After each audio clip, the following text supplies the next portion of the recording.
जब आधी रात को शांति अपना आश्रम त्याग कर नगर की तरफ चली तो उस समय जीवानंद वहां उपस्थित थे।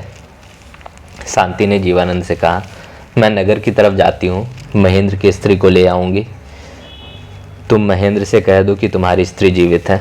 जीवानंद ने भवानंद से कल्याणी के जीवन की सारी बातें सुनी थी और उसका वर्तमान वास स्थान भी सुन चुके थे। क्रमशः ये सारी बातें वे महेंद्र को सुनाने लगे। पहले तो महेंद्र को विश्वास न हुआ, अंत में अपार आनंद से अभिभूत होकर अवाक रह गए। उस रात के बीतने पर सवेरे शांति की सहायता से महेंद्र के साथ कल्याणी की मुलाकात हुई।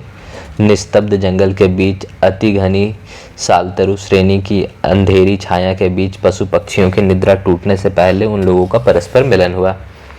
म्लान अरण्य में फूटने वाली पहली आभामयी किरणें और नक्षत्र राज ही साक्षी थे। दूर शिला संघर्षणी नदी का कलकल प्रवाह हो रहा था तो कहीं अरुणोदय की लालिमा से प्रफुल्ल हृदय कोकिल की कुहू कुहू ध्वनि सुनाई पड़ जाती थी। क्रमशः एक पहर दिन चढ़ा, वहाँ शांति और जीवानंद आए।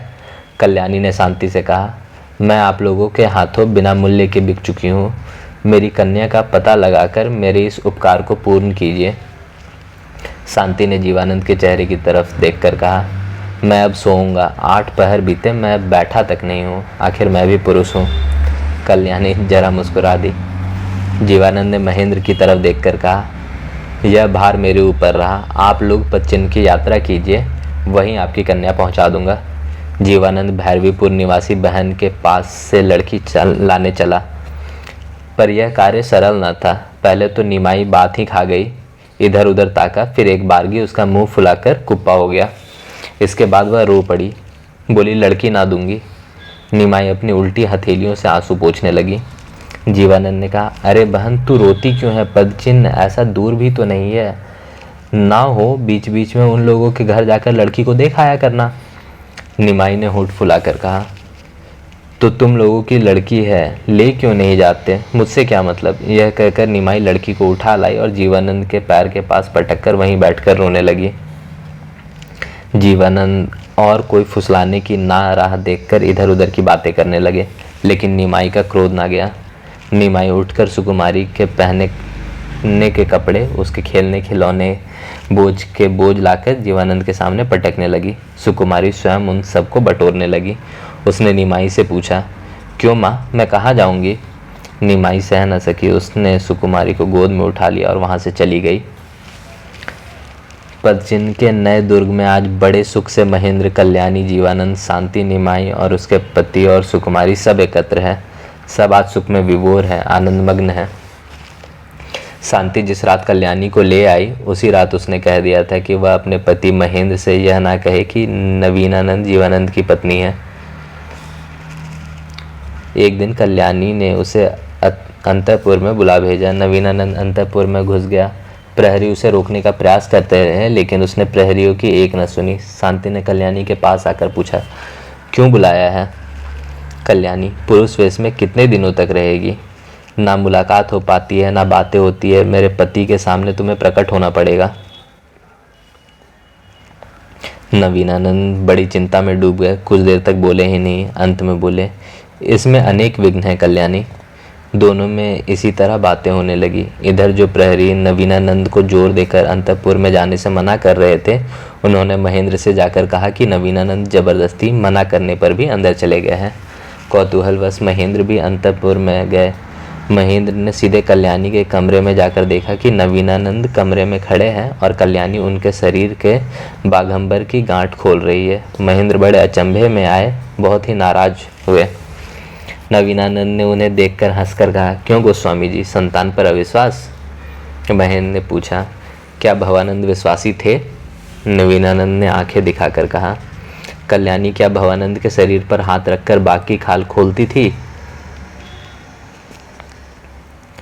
यह कहते हुए शांति ने कल्याणी का हाथ दबाकर पकड़ लिया, बाघंबर खोलने ना दिया। महेंद्र, तो इससे क्या हुआ।